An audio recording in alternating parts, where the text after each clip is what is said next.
So I think when we started in September, I was about 3K, I believe. And then at the end of the 3 months, at the end of December, I think I had about 12 clients then. And that was my first 10K month, so that was really good. The 9 to 5 is actually damaging the agency. I was getting to that stage where I had to make a decision, but you always just have that fear in the back of your mind. You're like, oh, why should I leave something stable when the agency, I can lose 2 clients today and half my business can be gone. So I think I got to that point where I was like, okay, you know what, I've got to go all in. When I set up my agency, it took me about 6 months to actually get my first client. I think that first one was about £100 a month.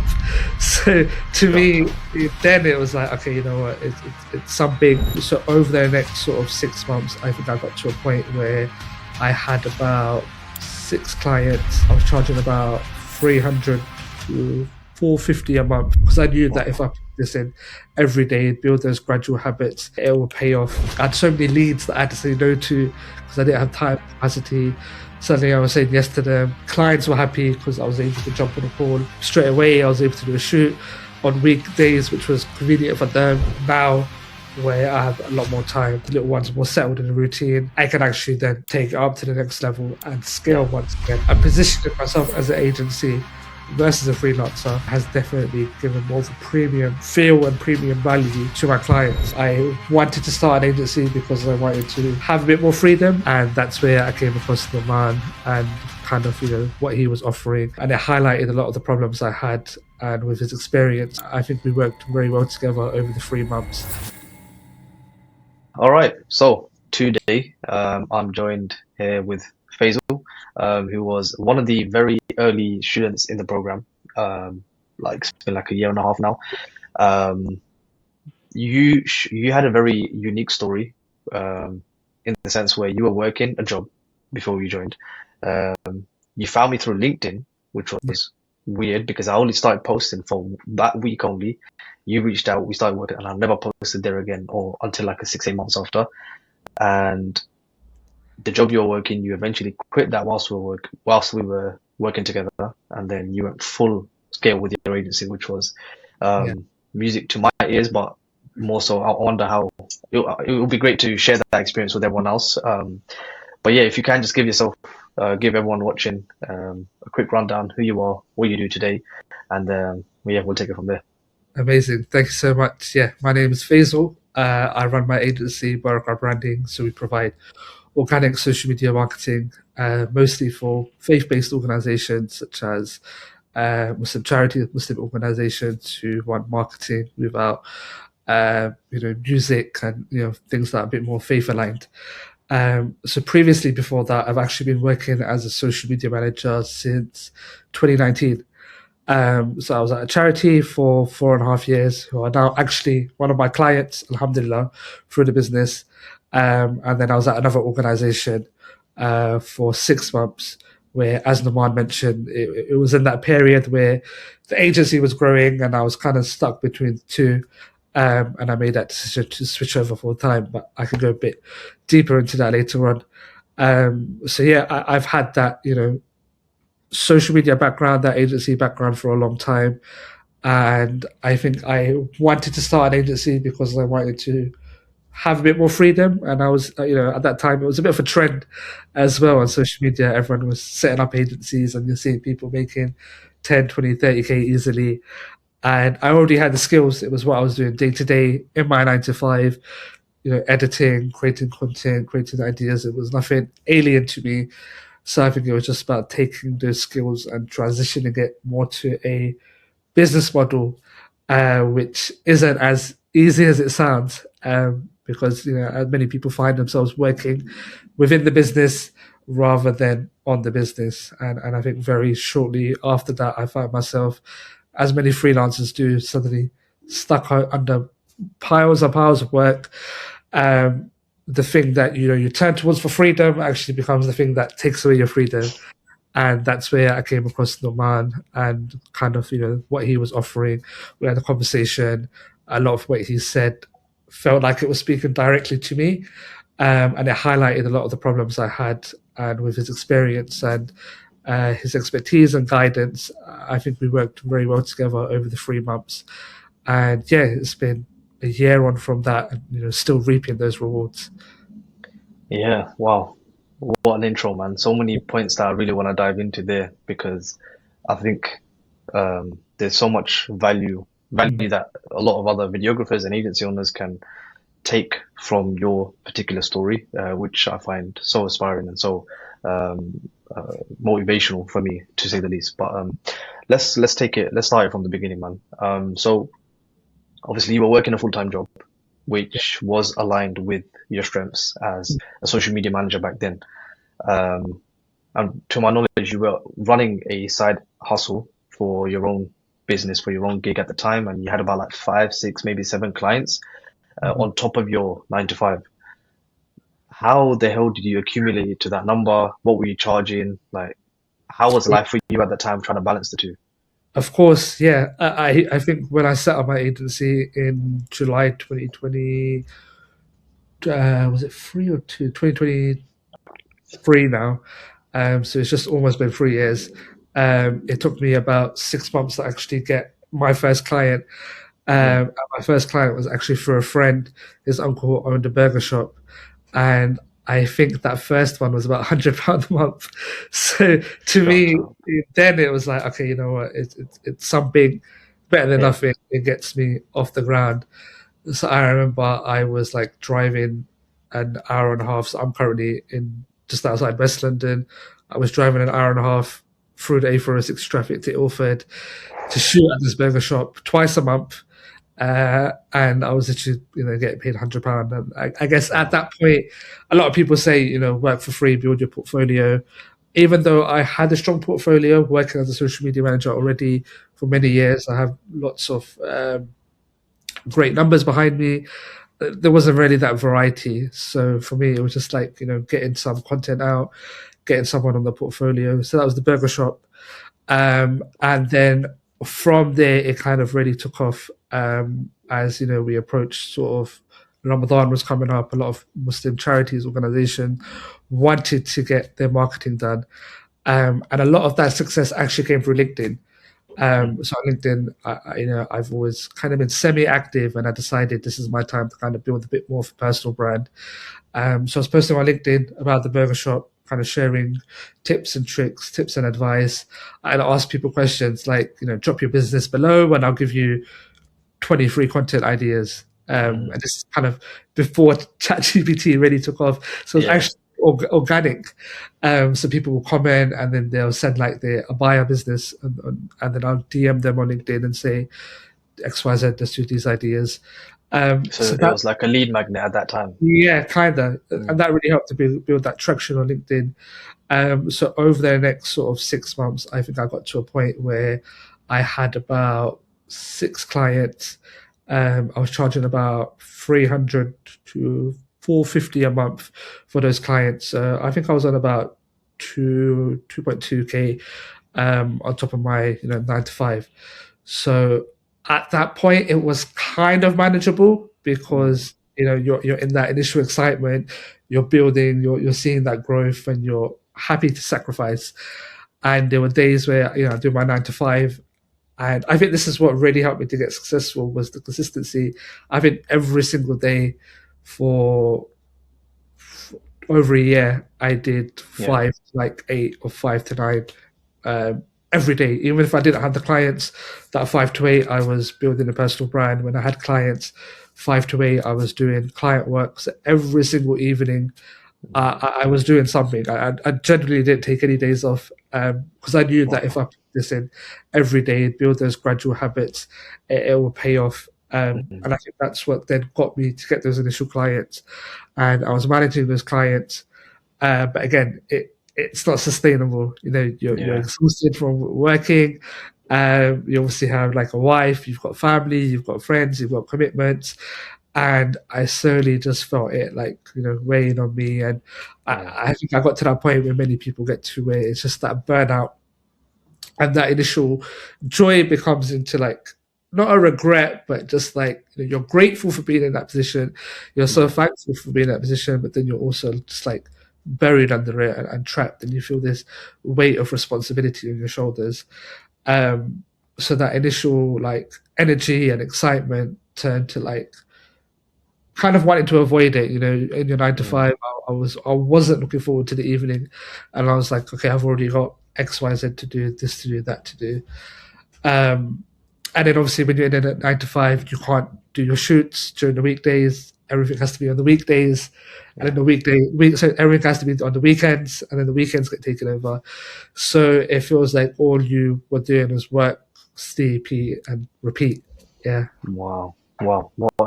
What a life, man. Because yeah, it that is. is, yeah, I mean, you've stuck with that for a very long time, and a Yeah, lot of people would not be able to manage that workload. Simply, they don't have that mental capacity, the physical capacity to do that. And the fact that you were doing that for such a long period because you had that faith in that yeah, eventually there will be light at yeah. the end of the tunnel. Um, but so when I guess you did get to that stage of nearly burning out, or you came to that realization of, shit, if I continue this for another 3, 6, 12 months, Yeah. there ain't going to be no agency dream that I want. There ain't going to be that freedom dream that I want. So obviously, when we spoke on LinkedIn and we reached out and we jumped on that call, what was going through your mind of whether you wanted to do this or not, whether you needed this at that time? Like, what was going through your mind then? I think at that point I was averaging about 4K a month, which Mm, was more than your normal 30K salary. You're getting two and a bit a month. So I was actually earning more in the agency than in my nine to five, and I was doing few hours every evening plus a few hours on the weekend. It was much less than the nine to five. So for me, it hmm. didn't make sense. I was like, I'm working more and earning less rather Yeah. than working less, having a bit more freedom, a bit more variety, working with different clients and actually earning more. And it felt like that burnout and that weight of the nine to five is actually damaging the agency because in the Mm, evening I'm just tired for client work. And we all know how clients get, they're like always on your yeah. back. And then it would damage some client relationships because, I was Yeah. falling back on my deliverables, I was falling back on my promises, and it was actually having a negative effect. And I was Mm, starting to see that within the business. Um, so I think it was like, I was getting to that stage where I had to make a decision, but you always just have that fear in the back of your mind. You're like, oh, why should I leave something stable when, mm, the agency, I can lose two clients today and half my business can be gone. And I've been in that position as well, and you hear all these horror stories of people who go all in, and 6 months down the line they have nothing in their business. Um, and another factor was my wife was actually expecting at that point as well. So wow. in the summer, in 6 months, I was going to have a baby, a child, and I also kind of had that at the back of my mind. So this was kind of like around when we started speaking. It was So all of November. these things that you said here, like Yeah, you'd be surprised. I've popped on so many. Um, I've had so many conversations with yeah, yeah. people just in that same position as you. They've got Mm, something down the line. They've got things that they need to prepare for. They have the financial mm. like capacity, but something's there just holding them back. Yeah, So yeah. then you've had all of them at the same time, bro. Like, so then Was what pushed you to make that decision to be like, yeah, you know what, this is the right thing I need to do to help me get to yeah, where I want to yeah. be. I feel like even when it makes like mathematical financial sense, where you're earning more, it's always that voice in the back of your head, and I think a lot of that is to do with a lack of faith, Mm, and also just not believing in yourself. So I kind of had to take that step and say, you know what, you've come so far with limited resources, with weekends and evenings. Imagine what you can do when you've got an extra 40 hours free. Imagine what you could do when a client wants to do a shoot and you're free on a Wednesday at 10 o'clock to do it. I had to take mm. annual leave to do shoots. Like Oh, it was, it wow. was, it was crazy. That's Um, dedication, bro. yeah. So I think I got to that point where I was like, okay, you know what? I've got to go all in. This is kind of like my now or never. Like, I don't want to do this when I've got a baby because I'm going to Mm, have other commitments. I have to look after the little one. I've got a bit of time now. Let me go for it. So even though I was only a couple months into that new job, which was actually like one of my dream jobs because I was a social media manager at one of the biggest or the biggest Islamic fintech in the world, wow. working with major Muslim organizations. This is like a massive, massive, massive startup, and because I Was was that so your first job that you got into, or like your first proper corporate job? Yeah. Okay. Second one. Wow. So I left my first job for this job, and I was like, "This is I'm set. Like I'm happy here." And then 6 months down the line, I'm like, "Sorry guys, I gotta leave." And funny enough, my manager, who actually followed me on LinkedIn and kept up with me, he's like, I was kind of expecting this because on LinkedIn I Mm, was posting heavy about the agency, yeah. posting about this client, about this shoot, this tip, that advice. So I feel like they were kind of expecting it. So December 2024, I 1st of December, that was when my notice period ended, and I was officially full time in the agency. Um, and yeah, it was kind of surreal at first because I've never actually been like unemployed. Like when I finished uni, Mm, straight away I was into a job, and yeah. every time I've changed jobs, I've had like a maximum 3 4 day gap between it. So I've never had big gaps where I've had nothing to do. And Mm. I remember waking up on that first day. I think it was December 1st. And I When just did you started. go to Dubai? This was a couple months. This is February. It was about 2 months after. Okay. Okay. Okay. Cool. So I had like I was woke up December and I was like, okay, now what? And I think I saw the biggest growth actually coincided with when I went full time in the agency. Mm, So the whole of December and the whole of January, I just went in like all the like I had so many leads that I had to say no to because I didn't have time capacity. Suddenly I was saying yes to them. Clients were happy because I was able to jump on a call like straight away. I was able to do a shoot on weekdays, which was convenient for them. mm, I was happier, they were happier. I had more free time, they were happier. So things were booming. It was like that initial joy yeah. of the agency, and we put into the strategies that we spoke about. We spoke a lot about the structure of the business, a lot about the sales, a lot about building confidence, which was a big thing for me. So I was confident in charging a lot more, confident in pitching to clients, speaking to clients. Uh, and yeah, like December, January, those first 2 months were really, really big for the agency. And then, as Yeah. you mentioned, around February, before Ramadan came, I thought, you know what, like I've done well. Like let me go enjoy myself. Um, Let me have, I don't have a job, I don't have annual leave. Like I'm free. Yeah. I guess that feeling of excitement sometimes it overwhelms you. So, me and my wife we booked like a nice long trip to Dubai, and I was like, you know what, like I'm able to manage it. I could manage it with a 9 to 5. Going abroad, I can manage it. I think that's when like the reality of being a full time business owner really hit me. Like you see the stories of people, yep, they're chilling in Dubai, like they're on the beach, Yeah. things are automated, and I guess you kind of have to work up to that stage. I kind of thought I'm so new into this, like I'm already at that stage. Things are automated. I can do a bit on my laptop here, a bit there, and it just obviously didn't work out because I was in a different time zone. I was, responding late to clients. I had a few difficult clients at that time who weren't very understanding as well. And I kind of took my foot off the pedal a bit, and I kind of Mm, relaxed a bit too much. And during that period, it was quite a difficult period, but I actually lost um, two of my biggest clients within like a month of signing them, and that was like mm, almost a third of my income just gone. And then suddenly it comes back to your head. You're like, why did you leave your job? You left it 2 months ago, and now already you're seeing a decline.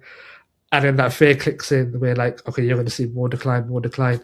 And in a couple of months' time, when the baby comes, you're going to be like on pennies, or you're going to be back begging for your job, or back in another job. So at that point, that the alarm bell started ringing, and a lot of that fear kicked in. Um, but I think you've kind of got to ride it. I think that was the first setback I had in my business, and I feel like it's important to have those setbacks because not only does it ground you, but it also kind of awakens like a strength inside you to overcome it. mm, And where like it was growing year on year, it was growing through the 9 to 5, through the second 9 to 5, through going full time in the agency. Like I was kind of riding on that wave, and then when that crash hit me, it kind of brought me back to say, you know what, I've got to take things a bit more seriously, implement a lot of the strategies that we spoke about, mm, about working um, on the business, about building systems. So I don't find myself in those situations where I'm balancing everything. And if I switch off, I take one day off, the yeah, business falls because that's ultimately what happened. So I think the setbacks are important to ground you. And I think once we overcame that, I spoke to you a lot about it as well. Kind of shared those fears with you. Kind of rebuilt that confidence and said, this is part of the journey. This yeah, happens. It's not a reflection of me. It could happen to anybody. It's mm, sometimes just bad timing or just wrong client at the wrong time. And yeah, just slowly just started doing what I was doing back then, posting on LinkedIn, sharing value, building value, and then ultimately over the next couple of months that grew. And by the summer, when my son was born, the business was back to a healthy position. And almost 8 9 months on, we're still there, still strong. Um, haven't really had too many major setbacks. Of course, you have the odd dip here and there, but then yeah, you build back up because you've built that resilience.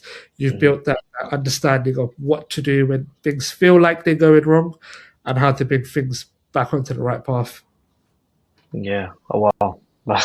Yeah, There's so much there that you just uncovered because obviously we worked for literally 4 months or something like that. yeah, yeah.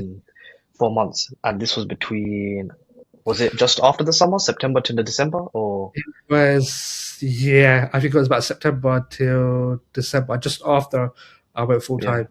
just yeah, yeah, yeah. So just after, and then so you, obviously when we first had that call, I remember you was like jokingly saying like, bro, if I can make enough money to quit my full-time job, then obviously I'm cool. Like you didn't want to make 10K a month. You didn't want to make 15, 20K a month. You just wanted stable income, stable leads, stable stability, and knowing exactly how to run the business, Yeah, yeah, where leads were coming from, and just having better clients. Because obviously you were working with clients doing 300, 400 pounds a month, and I yeah, remember some of the conversations we were having shortly after the first onboarding call is just it was just that this client wasn't really happy with this way of working, and this client wanted extra calls, or this client wanted extra yeah, revisions, and obviously you can't sustain a business with that type of clientele. So you obviously had that, and then the second part was you specifically wanted to work with Muslim based businesses, which is a very big niche. Like that, there's only a small number of businesses in that, and you just and then obviously the jump from going from charging 300, 400 pounds a month to minimum 1,500 pounds a month. Um, like all of these transitions that we made and mhm, eventual mhm, checklists or goals that we checklist off of the journey we made in just that short period of time. yeah. Was there any moment or was there any doubt that you had of like that it doesn't make sense for you? Like, how can you go from 500 pounds to fifteen Mhm. hundred pounds a month? Like, will these kind of guys accept it? Like, did you have any of those doubts during that time, or was it a case of like, you know what, I trust it, or how you feeling then? I think initially there was a lot of doubt, and I mean that builds into the confidence issue where like you don't really see the value of work you're providing, Mm, um, and you're like, if I'm charging X amount and I want to charge 3 times that or double that, are they going to accept it? Are there going to be people who are willing to pay that? Because at that point you're like begging for people to pay 500. You're like discounting yourself. You're like, oh, I'll do it for you for 400, or if we mm, do 6 months, I'll do it for 300. So you're already discounting that minimum value, and you're like, are there people out there who are willing to pay the premium value? mm, And if you kind of overcome that by sort of not only building that personal brand through your content, through sharing behind the scenes of your business, by sharing your wins, and also your losses, because you share a lot of your learnings through that as well, which I think builds a lot of authenticity between yourself and potential clients.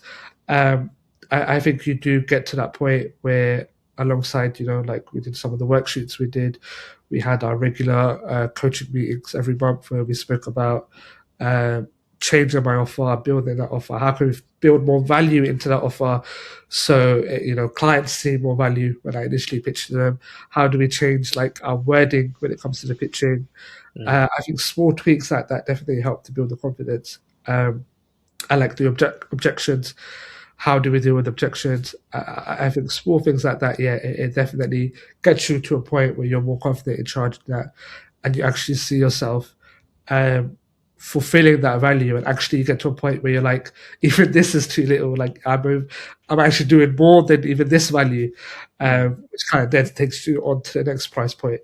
Um, so yeah, I think those small changes and having someone to speak to, having someone to kind of quieten those doubts when you have those doubts is definitely very important. And just having that guidance, even if it was just like message each other regularly. You're pretty Mm-hmm. available when needed. I know we had a few impromptu calls as well. When some of the client stuff went wrong, we quickly had a quick chat. And Mm-hmm. just having that reassurance, I guess, really steadies you on that path and reminds you that it's possible. And I think that's the important thing, knowing it's possible from people in real life, because there's so many stories you see on social media, and you don't know how to verify them. Some of them are Yeah. unfortunately exaggerated, some of them are hiding a lot of details. But when you hear real life stories of people you've worked with or people that you know, and they're verified, it shows that it's real, it's possible. Yeah. You had a very unique case, like I said at the start, especially more so with the actual social presence, because you were very inactive on Instagram, but you were very active on LinkedIn, Yeah, yeah, and that was one of the biggest focal points to mm, actually drive acquisition for your business. But I've never done that with any other student because yeah, yeah, LinkedIn was never their forte. yeah, And for your specific case, you even questioned me about that. You asking me, would I have to drop my LinkedIn presence to yeah, commit to whatever you teach me, to whatever the program is?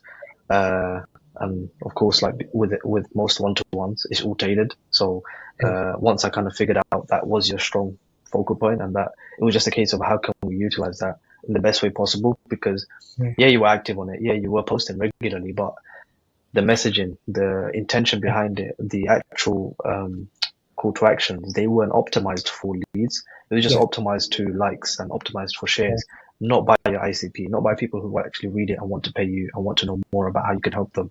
Then eventually, once we fixed that, LinkedIn became such a big part for you. And the fact that you're still using that till like a year and a half later since back then is just testament that if you have a strategy, you know it works. It's just a yeah. case of sticking to that because even after that story you mentioned when you came back from Dubai, you said things went a little pear shaped with the business, and that was your first proper setback with the business, right?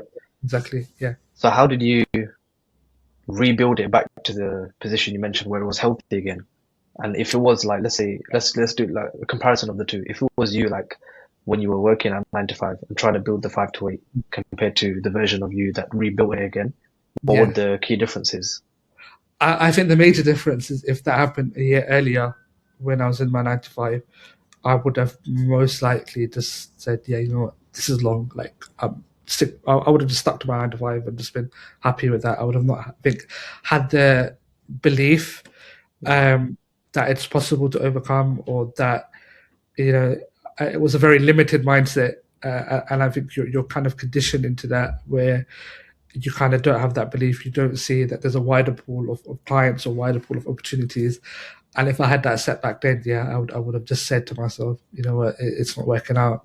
Stick to it. Whereas a year later, where you've seen the stories, we've had conversations, we've built out workflows, we've built out systems, we've built out plans on how to scale. So it was all very visualized and it was all shown to be possible. So I think at that point I was like, okay, you know what, like it's not working out. Let me go back to the basics. Let me do what worked well for me initially, mm, alongside some of the new stuff that we learned. Um, yeah, and I think definitely just those conversations. It's a lot to do with that belief in yourself and that trust in yourself that you are able to overcome that and you are able to deliver the service that you want to do. Um, which yeah, I think that was the difference between going back yeah, versus surviving and thriving, and taking that second decision to thrive through that. I think has made a massive difference, because those deals that I did a year ago after that difficult period, I'm still working with those clients today. Those clients are still working today. I'm still at a similar growth rate. I'm still, you know, healthy in the business. Alhamdulillah, everything's still well. Like, yeah. So I think there's just challenges that I overcame then definitely Mm, set that foundation for any future setbacks which were to happen, which actually haven't happened because of the systems we built, because of the way we changed how the business was run from more of a freelancer business. And I'm Faisal, I'm the freelancer.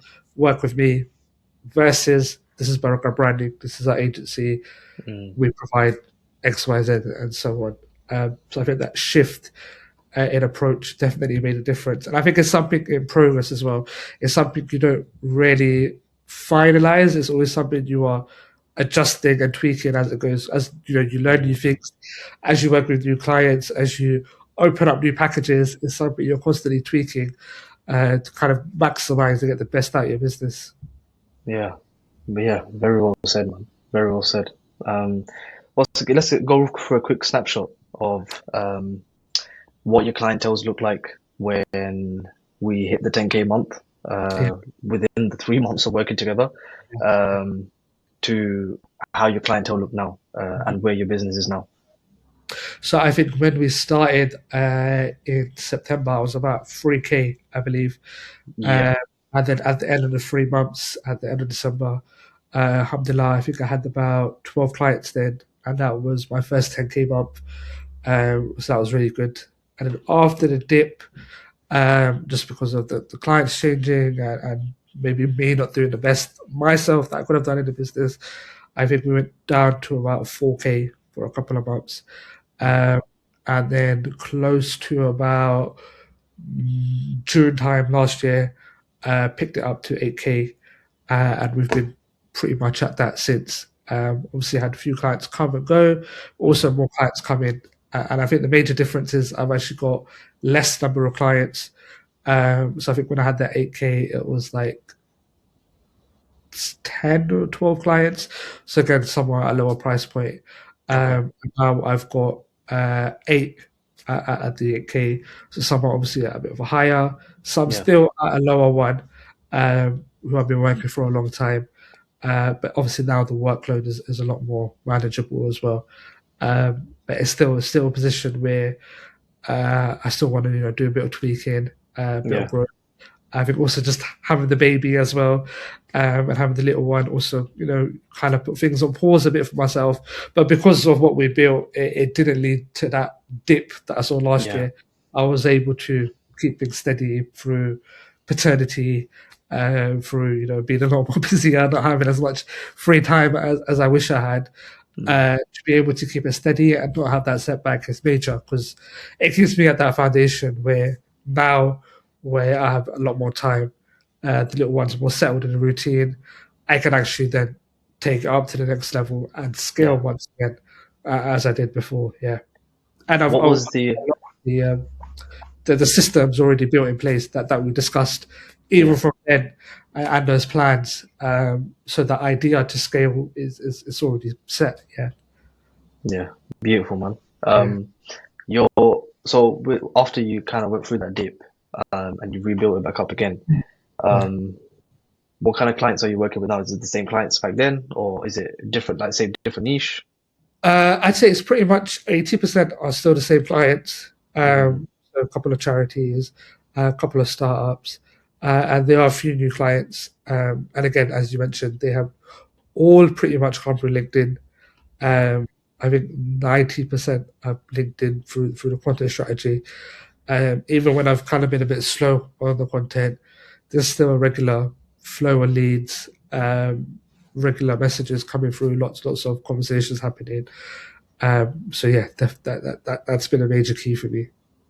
And your price points and your offers, are they still the same from when we So first started, yeah, or? when we first started, it was about 300, 400, and then by the end of us speaking, it picked up to about 1,500. So at the moment, it is still pretty much the same, but I've got one a higher price point of 2.5, which Wow. again, it's from that sort of confidence and self belief, and also. that value that I've shared of working in the business, sharing the behind the scenes, sharing what we're going up to. We're at this content shoot, we're mm, doing this, we're doing that. So I've been sharing those bits and pieces, which built that trust within the agency, and mm, positioning myself as an agency versus a freelancer has definitely given more of a premium feel and premium value to my clients. And I also feel that that approach helps on a client level as well. When you're a freelancer, you're getting clients messaging you at like 1 a.m. Whereas there's not really a balance. yeah, Whereas when you operate as a business, you have that balance. In the evenings, I switch off. We just had Eid now. I was able to switch off for a few days. Things I managed in my 9 to 3, 9 to 4 time, and in the evenings and weekends now I get to spend with family. Obviously, my little son, able to be there for him growing up. So yeah, once you see those invaluable moments and you're mm. living those moments, those challenges and the sacrifices and the setbacks from years by, it all feels worth it.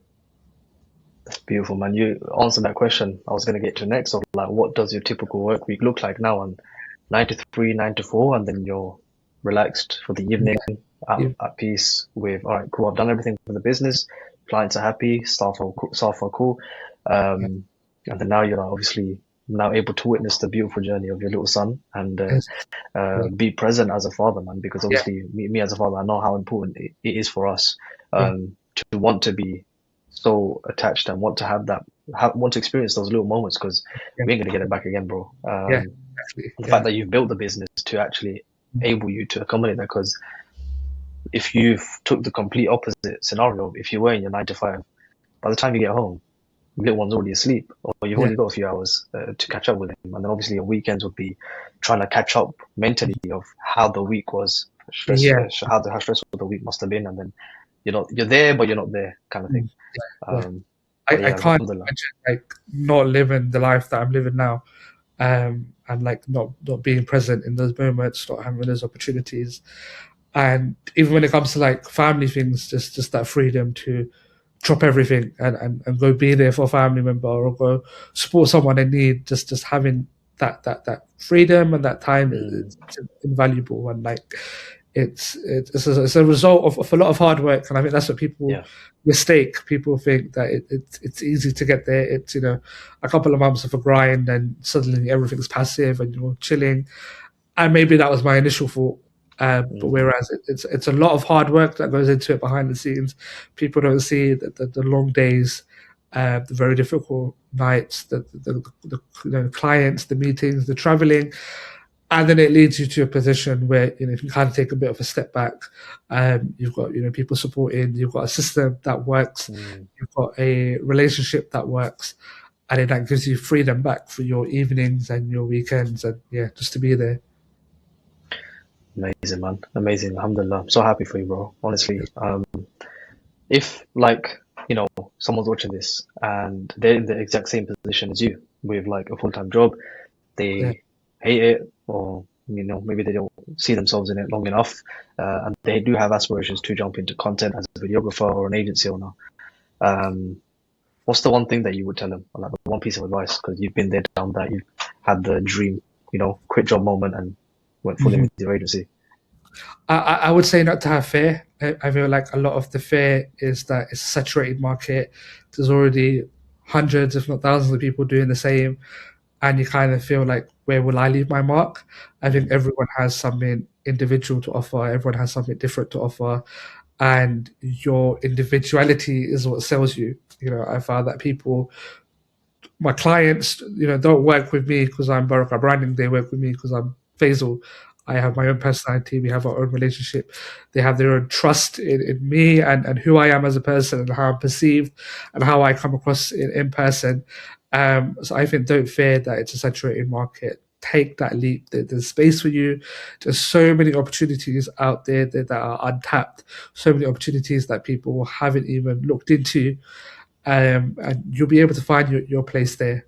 And then mm, once you kind of get that little 1%, 2%, just keep building every day. And if you do something, even if it's a little bit every day, and eventually build up into a mountain, and you'll see the results of your actions. Amazing. So what's next for you now, then, bro? Like next 6 to 12 months. Obviously, we're in March right now, so we've got like another good chunk of the year left. You got any plans to scale it? Like, what's next for Yeah, you? definitely. I think this year was more about steadying the ship, just building the sort of the systems and building the business and getting used to how it is to run a business.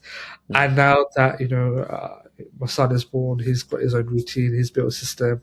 I think this year is about scaling and definitely taking to the next level where I'm working less within it and more mm, as an overseeing position.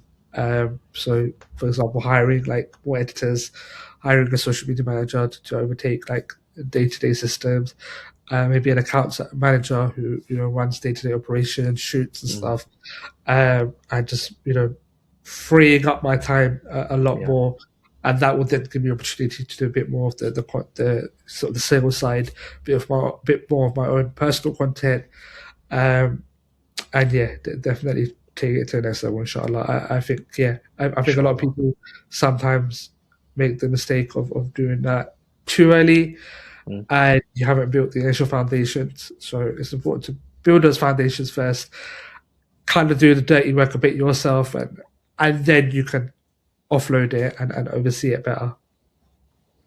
Beautiful, amazing, bro. I'm so glad to have you on and share your experience and share your story.